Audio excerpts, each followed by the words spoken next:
is a quarter after 4 on October 1st. We're at the New York Center, and we are about to begin an interview with, is it Marty or Martin? Officially it's Martin, but people call me Marty. With Marty Rosenberg, and I'm Miles Karen, 911 Commission. John Azzarello, 911 Commission. Jeff Brown, 911 Commission. Renova Founders Slane, Supervisory Accounting FAA Eastern Region.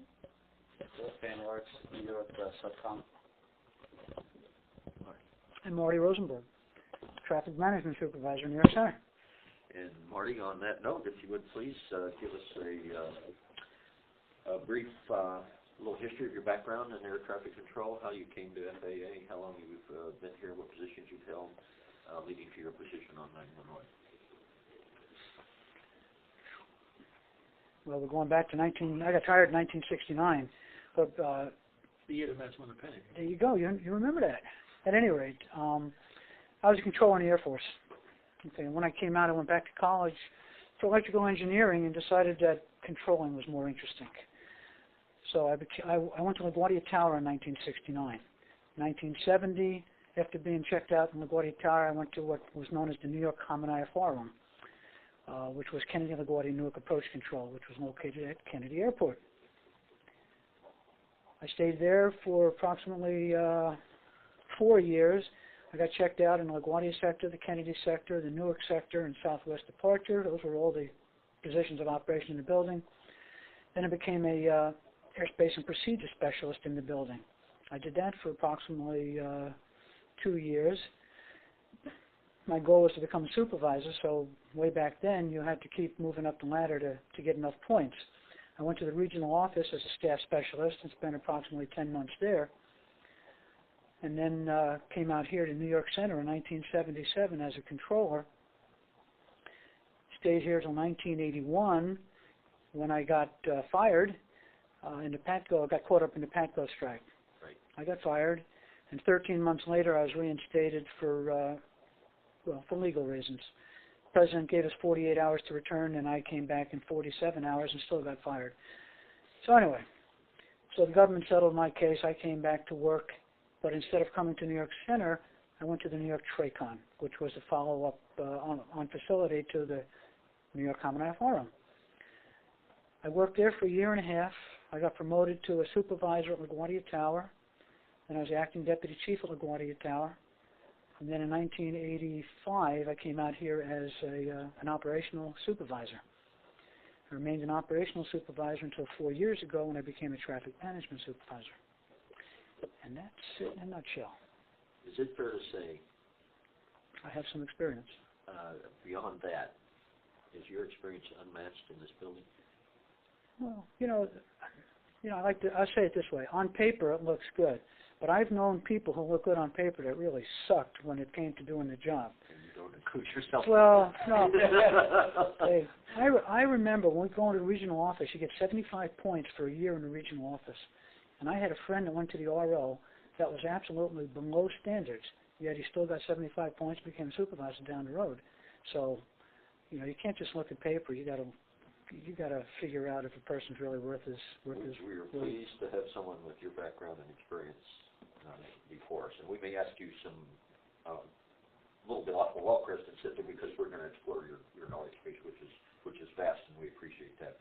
And could you please, at this moment, tell us the difference between an OS, an operational supervisor, and a TMS, a traffic management? I'm glad you asked that question because I just happened to bring with me my job description, okay, because you guys probably don't have it. But at any rate, traffic management unit is just a little bit different than the rest of the building, let's say. Bear with me on this one. An operational supervisor is in charge of an area of operation. Okay, and his responsibility is to control us and what goes on in that area. Traffic management supervisor is in charge of an area called the traffic management unit.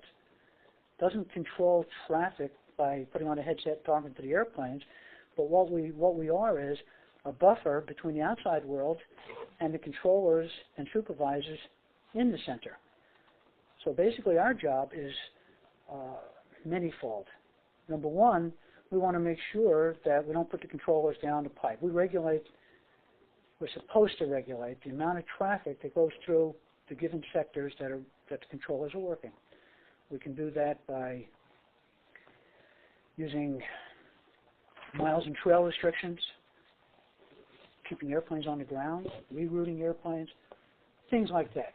So our responsibility is to look out over the whole center. I like to say we have the big picture. We don't really have the big picture, but we know more about what we're supposed to know than somebody who's stuck in his own little cubbyhole of an area, so to speak. Okay? I know more about what's going on in other centers. I know more about the command center than, let's say, and that's my job. It's not an area supervisor's job to know all that stuff. He's in an area.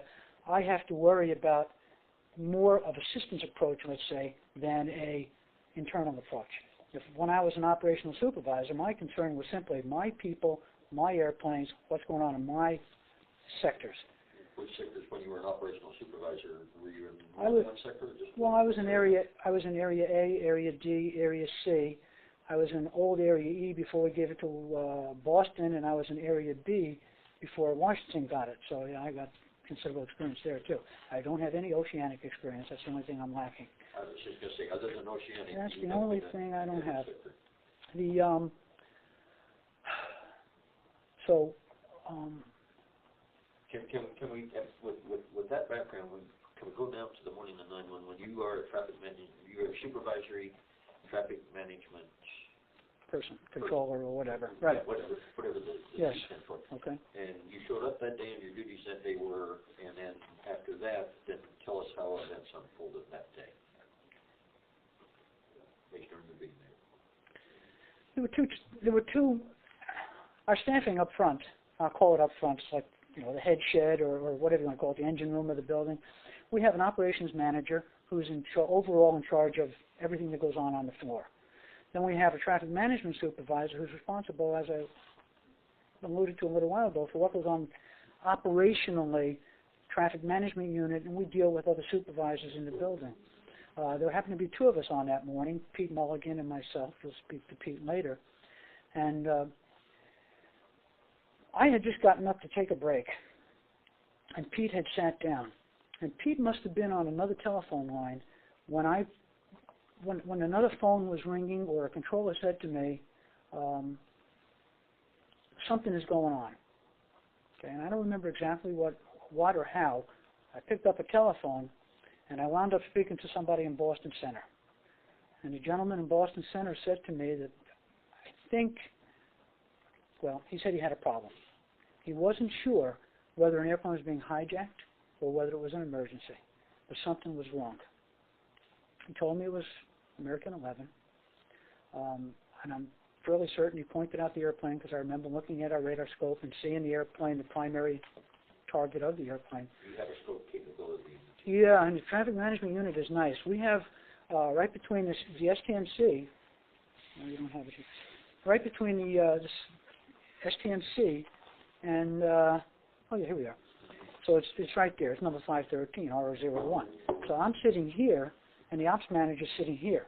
So at this time, Pete Mulligan is sitting here, Bruce Barrett is sitting here, and Marty is standing in the middle. Now, I'm talking on the telephone. We've got about half a dozen phones up here. I'm talking on the telephone and looking at the scope. So I know something's wrong. They tell me about American 11. They weren't sure. Well, the first thing I did was I picked up another phone, and I dialed American Dispatch. I get dispatcher for American 11. Do you know who that was? I don't have a name. Okay. But, I don't even know if we have a tape of the conversation. But if you listen, did you listen to the tapes, any of the tapes? Some of them, but we don't have a transcript on your position for some Yeah, reason. well, that's because, they don't count me for anything around here. I'm over the hill gang. At any rate, being recorded that you're making from there? I don't know if the one to the dispatcher was recorded. I don't know that every single telephone in the building is recorded. Okay, I have a number of different phones there. I think there's 4 telephones there. And this one, the one that I was on is normally used for a hotline. So it was sitting there, nobody was on a hotline, nothing going on very much, so it wasn't in use. It's the only phone that was handy at the moment because I think Pete was on the phone and Bruce might have been also. So I picked it up and dialed the American Dispatch and I said, tell me everything you know about American 11. And you'll hear in one of my conversations when I come on the other line that I tell everybody, whoever was on the line that was recorded, that I just spoke to the American dispatcher, and he tells me that the number one stewardess has been stabbed. He believes the number one stewardess has been stabbed, and they're no longer in control of the cockpit. At any time during that conversation, does he mention a gun on board or a gunshot? No. No, I'm pretty sure he said stabbed. I think he did. You can check my statement or whatever, but I think that's what he said to me. He definitely didn't say gunshot. I'm sure of that. And I announced that on this line that I was on, and the line I was on was a command center line. And I listened to the tapes yesterday. Otherwise, I wouldn't remember a lot of this stuff, to be honest with you. But I called the command center, and I asked them if they're aware of what's going on with American 11. And they said, yes, there's a hotline in progress. And so I said, well, put us on it. Okay, so get us on this hotline. So the hotline now has Boston Center, myself, and the command center. And I don't know who else was on it at that moment. But I do remember that the Great Lakes regional director or air traffic division chief came on, and some other people came on, and well, eventually the whole world came on, but that was really after the fact. And I remember that the guy from Boston is talking about, he mentioned trying to get fighters up. You'd have to listen to the tape to get the exact verbiage. But I don't remember whether I asked him if there's any military going into play or if the command center asked it. Somebody asked about it. And he said, I tried to get them, but I either didn't have any luck or I was unsuccessful or something to that effect. And then I remember saying to the command center, or I overheard myself, saying to the command center, well, are you going to do something? Can we get the military up or something to that effect? And he said he thinks the supervisor is doing it.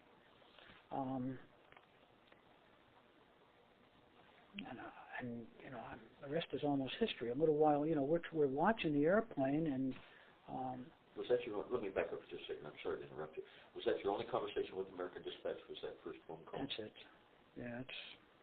If I said the name, would you recognize the dispatch guy? No, not in 100 years. I don't even know if he gave me a name, because you know, there was a lot happening then. I'm sure American was down the tubes too. And one of the reasons I wouldn't call him back is because now everybody in the world is probably calling American. You know, I got the basic information. The thrust of my conversation was to try to determine, is it an emergency or is it a hijack, right? And you have to imagine that given my experience, meaning I was a controller in the 70s, the only hijacks we ever had went to Cuba. So when you see an airplane turning south out of Boston, loaded with fuel, and headed that way, you say to yourself, okay, where's he headed and what's his intentions? He's probably gone to Cuba. It's the first thing you think about, right? Second thing I thought about was, well, if he is an emergency, because we weren't really sure, then what's he going to do? So I'm fairly certain I had one of the controllers call Kennedy and Newark Tower, and I told them, I want them looking out the window, I want them looking north, and I'll let me know when you see an airplane, because at this time, I don't know if anybody mentioned that, I think it was Boston Center had an airplane, or maybe we had the airplane, that thought he saw the airplane at 29,000 feet. Have you gotten that information? Yes. Okay, so we had that. And then we got a report from another airplane that I don't see anything up here. Right. Okay? So now I'm saying to myself, that airplane, if he's going down, well, Kennedy and Newark are the only two airports close enough to be of any good to these airplanes if it is an emergency. I said these airplanes, I meant that airplane, because at that time it was only American 11. And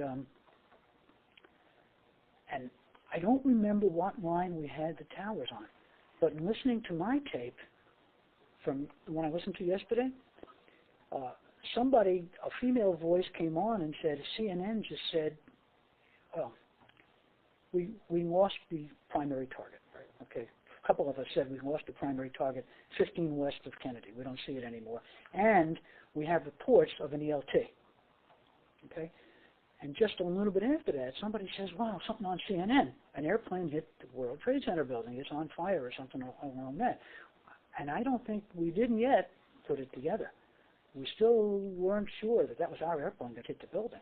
at the moment that it's understood that CNN is reporting something at the World Trade Center, and we have that time someplace else. Yeah. At that moment, the collective wisdom had not put hadn't put American 11 in the building. We lost the airplane. We heard ELT. It would be probably unfathomable to believe that he hit a building, but you know, the next thing, somebody came over to me, or we heard it on one of our hotlines. I thought it was Newark Tower that said, "Holy shit! An airplane just hit the World Trade Center." No, the second one or the first? I think that I thought it was the first one, and I'll tell you why. I think it was the first one. I had a son that's an airline pilot. When I found out that this airplane hit the World Trade Center, I broke down. I started crying, and I had to walk away. It's so well, you can see it now. It's so traumatic to think that somebody's children, you know, forget the passengers. You know, I mean, okay, you take a risk when you're a passenger on an airplane, but when your son is an airline pilot, and at some point this happens, it's in my 30-some-odd years as a controller, I've always been called the Iceman. Nothing's ever bothered me, but all of a sudden, this thing just hit me like a ton of bricks. At any rate, so, you know, when we finally discovered that it was American 11 that hit the building, you'll hear me on the tape say, well, I'm not sure there's any reason for us to stay on this line anymore. And then Ricky Bell, who was from the command center, said, well, let's hang out a little while longer. And then I relinquished the telephone to somebody else, and I just walked out to compose myself. Let's focus a moment on the first and on American 11. And let me pose to you a dichotomy, if you will, in awareness, situational awareness. There appears to us, and we're relying on your experience here to help us out quite a bit, it appears to us that there are two forms of situational awareness that exist. There's the pass off from Boston of the last known flight level, which is 29. And that carries forward, and there are attempts using several aircraft in the sky to confirm or deny, or let's get a fix on this 29,000 feet. And it remains uncertain because you have some planes saying, yes, I see him. You have somebody else that you fly over him, and they say, no, we don't see him at 29,000. But the fact is that the last known altitude was 29K, and that sort of is attached to American 11 as it comes down through New York airspace. Mm-hmm.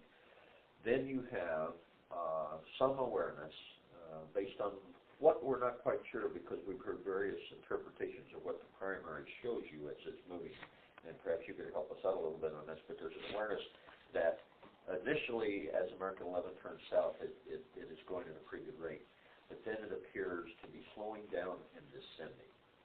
Now, I think where we need your help is, can you in fact tell that from a primary target that it's slowing down or descending? Were you aware of these two interpretations of American Air 11, a plane at altitude, perhaps going to Cuba, or a plane descending and perhaps landing at Kennedy or New York? The only way you can tell speed on a primary target is to measure the distance between one radar hit and the next radar hit.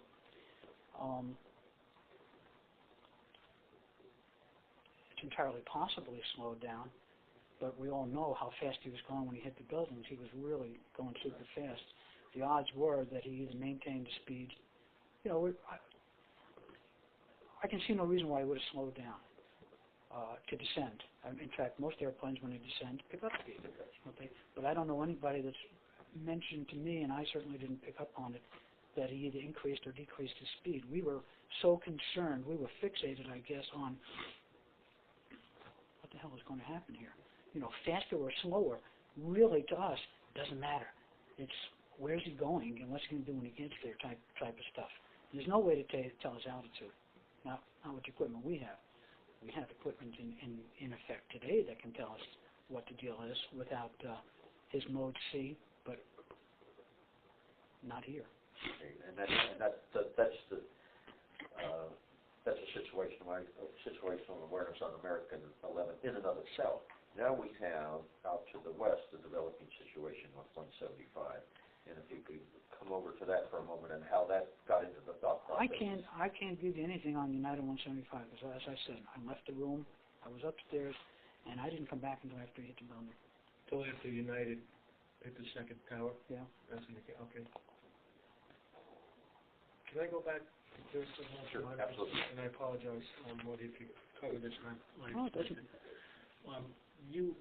When thinking back to the conversation with the American dispatch, they give you some information as to what's occurring on board. They tell you something about stewardess number 1 being stabbed, correct? And that they think that there's someone's taken on the cockpit. Right. And you said you relayed that to somebody then as fast as you could, right? Oh, I didn't say as fast as Well, I I mean, could, you but relayed the that. people I was on the other phone with was the command center. That's what I'm trying Right. to find out. Who were you on the phone with? Boston Center, the command center at that time, and I don't know who else was on the line at that exact moment, because you have to remember, we knew we had something going on. I don't know how significant it was. And I was attached, when I called into the command center and was told that there was a conference call going, they put me on it. So I didn't know who was on it. I know that the command center was on it and Boston Center was on it for sure, but I don't know if anybody else was on it at that moment. I don't know if the military was on it. I don't know if Secret Service or the FBI or... So you knew you were calling the command center? I knew I was speaking to the command center because I called the command center, yeah. That's Herndon, right? Yes. And were you, I was confused because I was trying to make some notes. Were you already on with the command center at Herndon on one line and then working 2 lines at the same time? Or? Yeah. Okay, so you were already on with... I was on with the command center. Mm-hmm. Remember I said, I asked them if they were aware of what was going on with American 11, right? And let's go back a second. Boston Center gets me on the line to let me know that something's coming our way and they're not really sure what happened.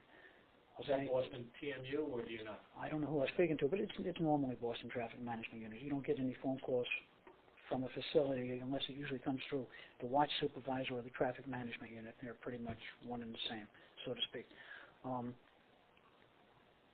So when they called me to tell me there's something wrong with the American,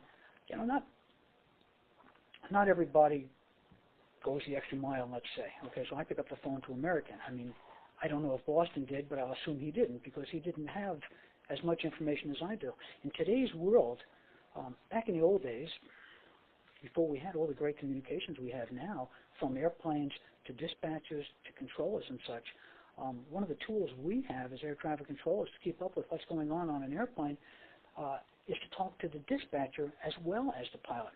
You know, today you can't trust the pilot. Somebody calls me, we're in the New York area. Okay, we've been bit once already. I get an emergency, like this morning.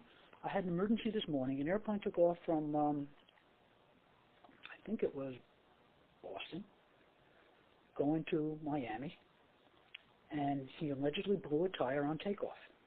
Now, he's going to fly in proximity to New York City when he passes by us. He decides he's going to stay at 18,000 feet. Normally, he'd be way up in the 30s, okay? So now I'm saying to myself, I got an airplane that's headed to New York. He decides he's going to stay low. He's loaded with fuel. It's an American jet. 2 things occur.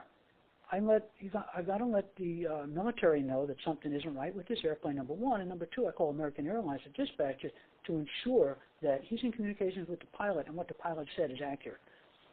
Because if American doesn't know, well, then we launch, then the military, I'm sure, is going to make a decision. We're going to launch the fighters and make sure this guy is doing the right thing. You know, so we have a lot of things in place today that obviously we didn't have in place back then. So when you were on with Boston, they gave you this info, do you hang up with them to call dispatch, or do you keep them on the line? No, I kept them on. Remember, I was on a separate line with them that eventually became the telecom with the command center. Okay, so you keep them on the line, you call dispatch while they're on their line. Yeah. And then you go back and relay to whoever's on that line with command center and Boston what you just heard from dispatch. Correct. Okay, now I didn't get that. And you can hear that on the tape, number 14, I think it was. Let me digress for just a moment. Mention FAA's Washington Operations Center. Would it be routine or normal that you, prior to 911, that they would have been in the loop, or you'd been in contact with them, and then were they in play that day? Well, you use the term Washington Operations Center as opposed to Command Center. Yes. 2 different things. Okay. Okay. Well, to me, the Washington Operations Center, and I don't know that this is a fact, but I'll assume it is. The Washington Operations Center, to me, would be a room that accepts communications and keeps the administrator and people like that in the loop when things are not going right or when things are going really great, that type of thing, as opposed to the Air Traffic Control System Command Center, which is what I'm talking about, which is responsible for bringing together all the traffic management units. They're controlling the traffic in the country. And then just by virtue of the communications capabilities that we all have with one another, they then become the central clearinghouse for things that are going wrong as well. It would be Herndon as opposed to the... Herndon as opposed to that would be the in headquarters, right. Yeah. So Herndon is the center of the air traffic world, whereas headquarters, let's say, would be the center of the world for all other communications. And when something's going south, I would expect the command center to coordinate with the operations center because they have the big picture. I only have my piece of the picture. So you're feeding into the command center, who then would be... I would expect them to disseminate it. And you mentioned the military, so let me take that opportunity. And you described the situation this morning where you would contact the military rather quickly. How was that in place prior to 911? What was your ability to contact the military? Who would you have called in? Under what circumstances would you have called in?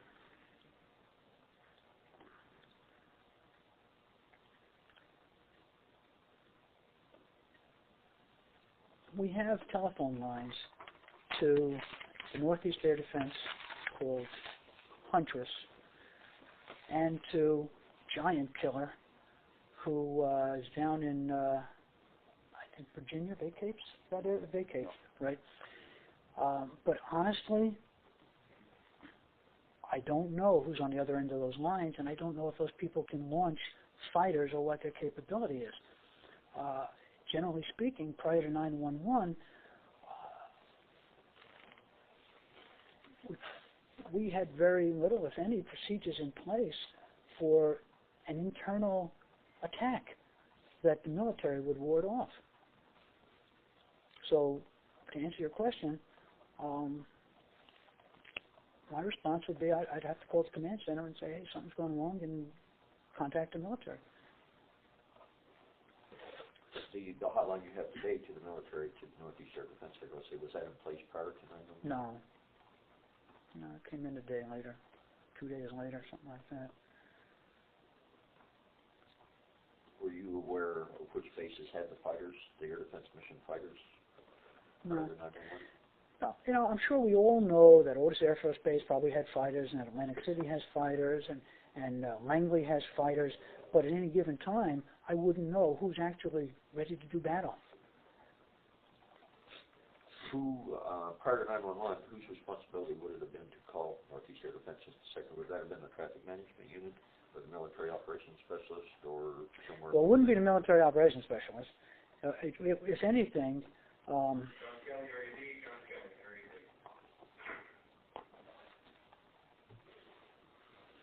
can't say that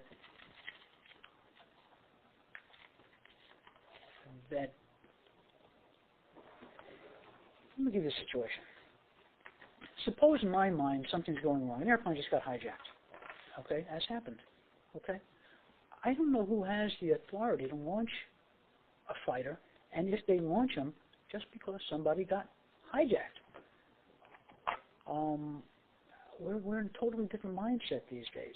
Back in the early days when I got my training, somebody got hijacked. We kept an eye on him, tried to talk to him, find out what you want, and stuff like that, but we probably didn't launch fighters every single time.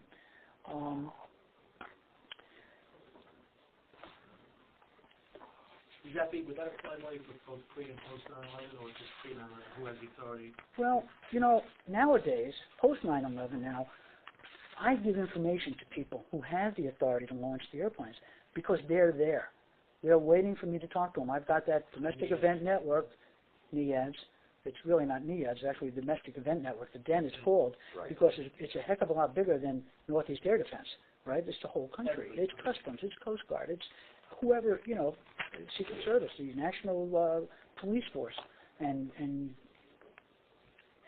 our police force when somebody's in town, or the United Nations stuff, all that good stuff.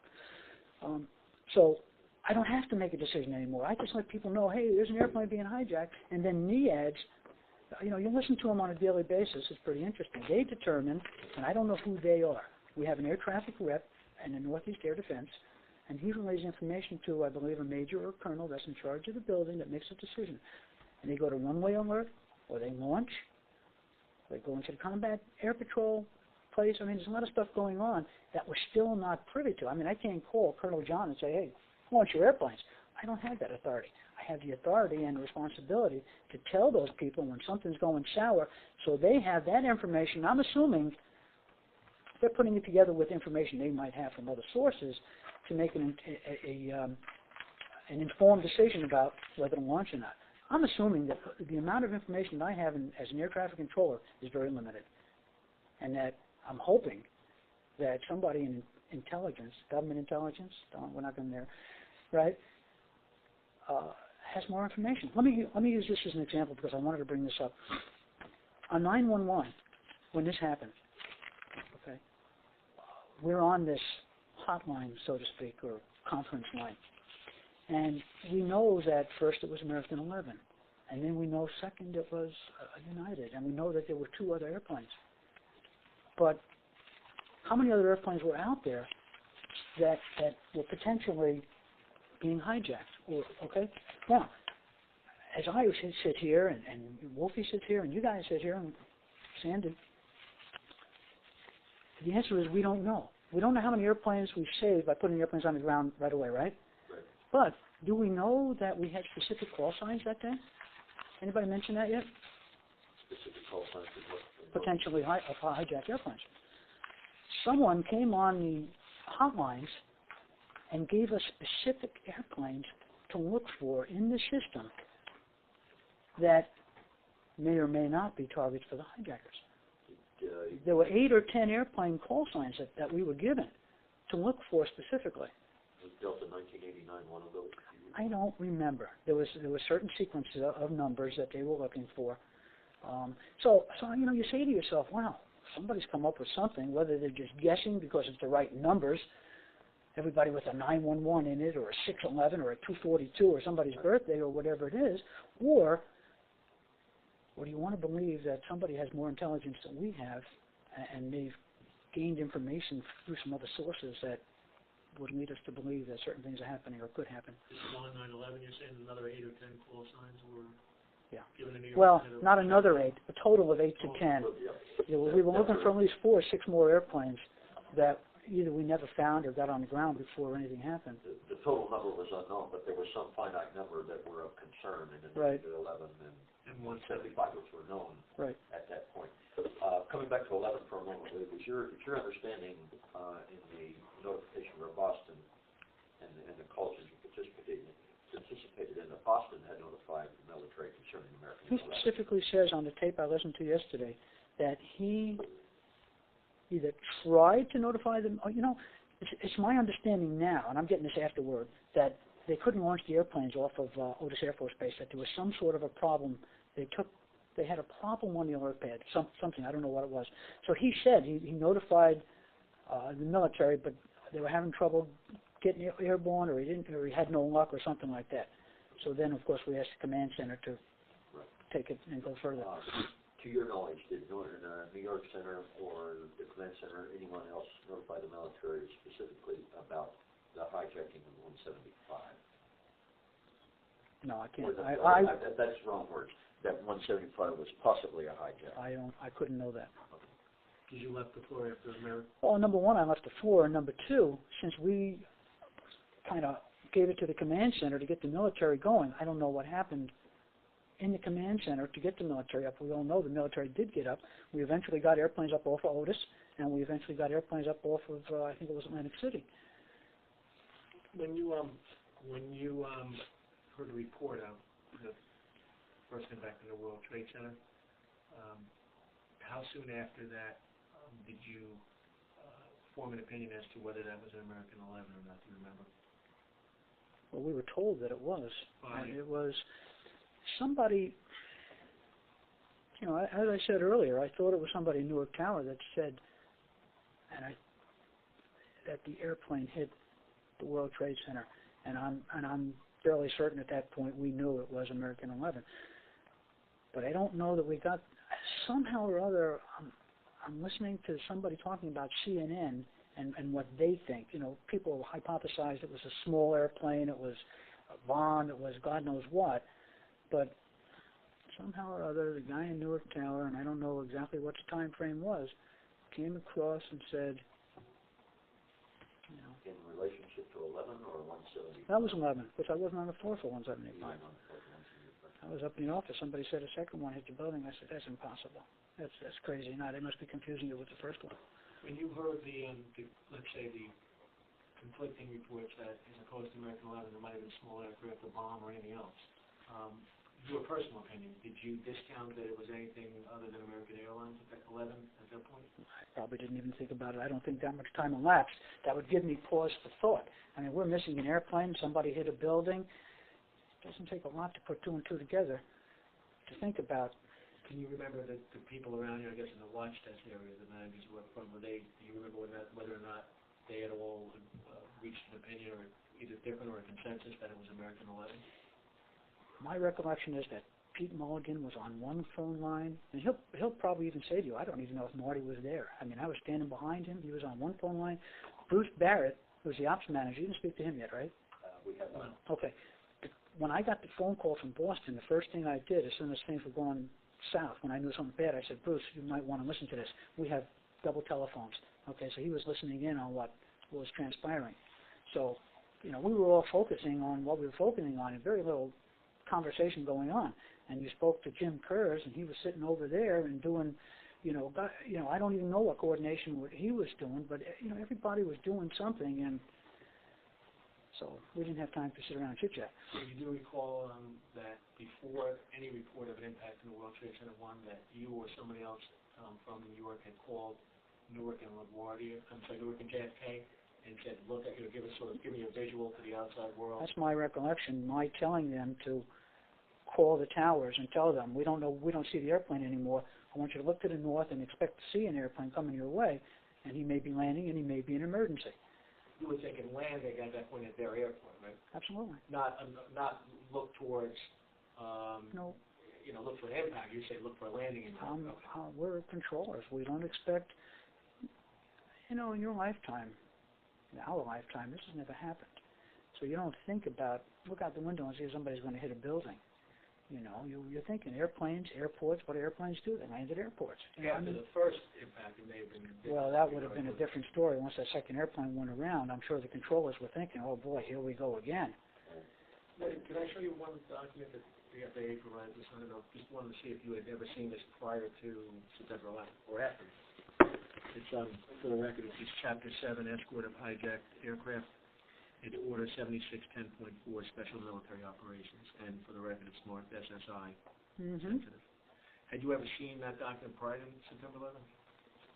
I probably did. That's actually another Do document. you know what the date on this one is? On this order here? Yeah. See if there's an effective date. Do we at the end? Most orders have a page, there's a date on each page. But even assuming,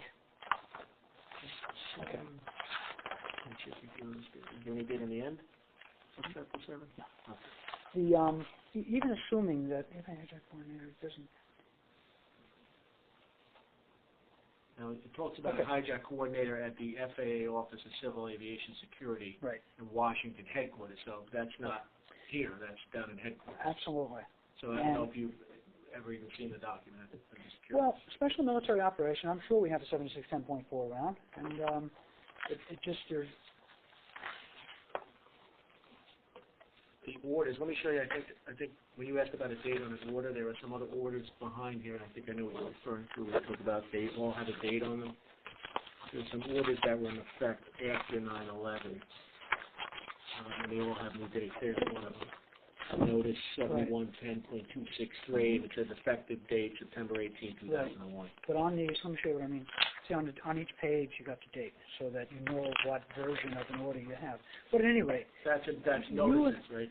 The orders that we would. It would be the same thing. You can assume I can assume that this was probably in place prior to 9/11, if that's what you're looking for, and I would assume that it is.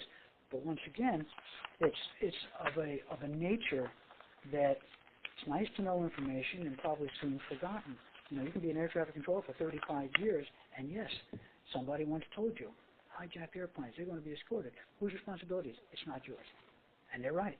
Not my responsibility. If this hijack coordinator is hidden someplace in headquarters, right? Who knows where he is? I don't see a phone number in here. It doesn't say who to call him, right?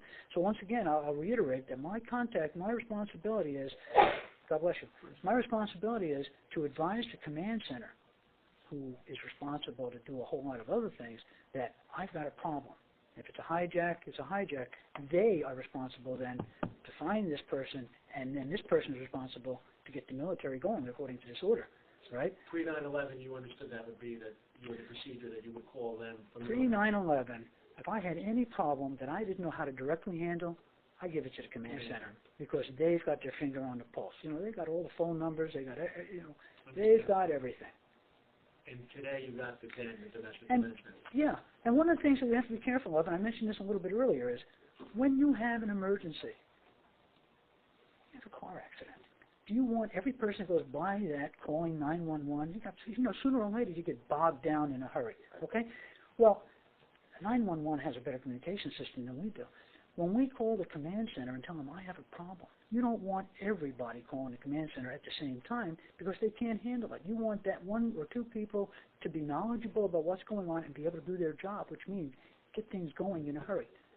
So there has to be a certain order to who calls and when you call and stuff like that. So if I have a problem and I call the command center and say I have a hijacking going on, I let them do their job. I don't want everybody that works for me to also call them. Fair enough.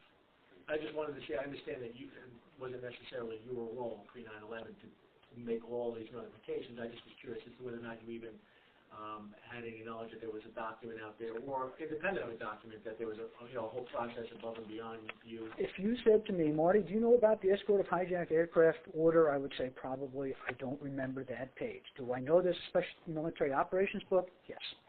I understand.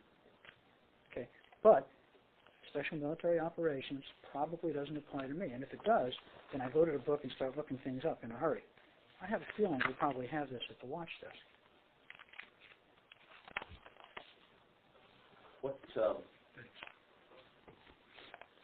What constituted a hijack prior to 9/11? What were the indicators that controllers under your supervision would have had? Well, as you know the answers to this, you just want to know if I know the answers, okay? So we have different things. On the ground, but the flaps down. That's tower, something's not right here, we're being hijacked. In fact, I think that's the one that says we want armed intervention. On the frequency, using the term trip, okay? In the air, if you can, you squawk 7,500. And that's with the pilot in control. Yeah. And that was the distinction. It wasn't a test of you. We're gathering a body of knowledge here, and the paradigm or the bad word probably, but the understanding and the awareness of controllers nearly universally is that prior to 9/11, a different situation. And you would get some indication from the cockpit, from the pilot, and it would be a code or something, and then you would do whatever you could, the controllers or the supervisors with the controllers to clear a path for that airplane, if you will. Absolutely. And remember that once again that this unusual circumstances provide a learning curve for people, and the learning curve that we were in was that if an airplane is being hijacked, it's usually hijacked because the people on board want something. So they have to communicate one way or another. Sooner or later, somebody on that airplane is going to say, we're going to Cuba, or we're going to land at Kennedy, we want $1 million, or a bus, or a helicopter, or we want, Arnold Schwarzenegger to meet us and, and take us to California. The notion of hijacking to turn it into a suicide missile into a building was not in the awareness. It certainly wasn't in my awareness. And once again, the mindset of a hijacker. We have never dealt with people who don't want anything for themselves. Yeah. Quite true. We want, money. I want to go somewhere, I want a free trip to Havana, or whatever it is. But we never dealt with people that are so, their mindset is such that I'm going to do this for the good of Allah or whoever, that, wow. So the combination, then prior to 911, the combination of a plane in the sky that's ignored us, it's not communicating, maybe has a transponder that's gone off, those would be indicative of something other than a hijack, perhaps. Today or yesterday? No. Yesterday, prior to 9/11. Yes. And then add to that a significant deviation, of course, as with American 11 when it turned from westerly heading and came south. The combination of those three factors prior to 911 would indicate a plane with an emergency condition. And I don't want to put words in your mouth here. No, but you have to remember that Boston Center said to me that he wasn't sure whether the airplane was an emergency or being hijacked. Okay. To go back to how you started, that's right. So that's why look out the window. This may be an emergency, or the other possibility is the guy's going to go to Cuba because he's possibly being hijacked. And it wasn't until we get American Airlines on the phone, and I didn't ask him how he knew. You know what? I didn't care how he knew. He had information that was important to get out to other people, and that's what I did. I got the information from him. I passed it on to the people who then could use your 7410 and manual and do their thing and go from there. And it's that information coming to you from the American Air dispatcher that changes the condition from something other than emergency to potential hijacking. In terms of Boston telling you we're not sure what we have, once you get the information from American Air, that assists you in making that decision. This is a very unusual situation because it never happened before. When today, if somebody takes over a cockpit, that means something bad's going to happen. You know, the first thing we thought of, we're not in control of the cockpit. Well, what the hell does that mean? Does that mean you're not flying, or somebody's holding a gun to the captain's head and saying, go to Cuba? I don't know. Had I known, well, then I might have thought, well, shit, they're going to crash this airplane. It's a bomb. But you know what? Probably couldn't have changed the outcome of it anyway. In fact, I'm sure it could not have changed the outcome of the first airplane anyway. Are there experiences we've learned that carry forth as recommendations? Oh, absolutely. And those would be? Well, first and foremost is never to assume anything. An airplane's not in contact, immediately tell your supervisor about it. Let us make a mistake of alerting the world that we're not talking to such and such an airplane. Okay? That's number one. Number two, we now know that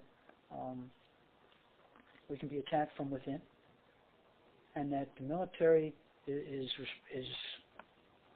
that we need immediate communications with the people who have the authority to then decide what are we going to do about this situation. Has the DEM filled that niche? Is that sufficient? Absolutely. Oh, well, yes.